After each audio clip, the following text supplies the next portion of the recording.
Ito yung treats na ginawa ko na pinaka-favorite ng aking mga alaga. I'm sure magugustuhan din to ng mga alaga nyo, kaya for today's video, isi-share ko sa inyo kung paano ko to ginawa. Super healthy din siya and full of nutrients and super easy to make. Ito yung mga ingredients na gagamitin ko. 2 kilo ng chicken liver, 1 itlog, at saka goat milk. First step is lulutuin na natin yung chicken liver. Pakukuluan ko lang siya hanggang sa maluto.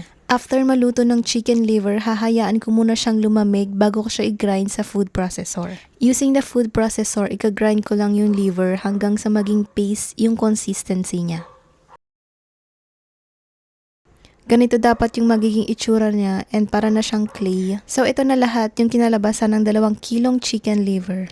Next step ay ihahalo na natin yung goat milk. 5 scoop nga pala yung nilagay ko dyan. So tinansya ko lang siya. And nilagay ko na din nga pala yung 1 itlog dyan. Hindi ko lang siya na-videohan. Hahaluin ko lang yung mixture and I make sure talaga na maganda yung pagkahalo. After that, ilalagay ko na siya sa food dehydrator. Shinip ko lang siya ng ganyan, kailangang maliliit at flat para mas madali siyang matuyo. Ito na lahat guys yung kinalabasan ng mixture and i-dehydrate ko na siya for 12 hours. After 12 hours, ito na siya. Fully dehydrated na yung chicken liver. Medyo matigas siya pero favorite to ng aking mga pusa. Binibigay ko to as treats o kaya naman hinahalo ko sa kanilang dinner.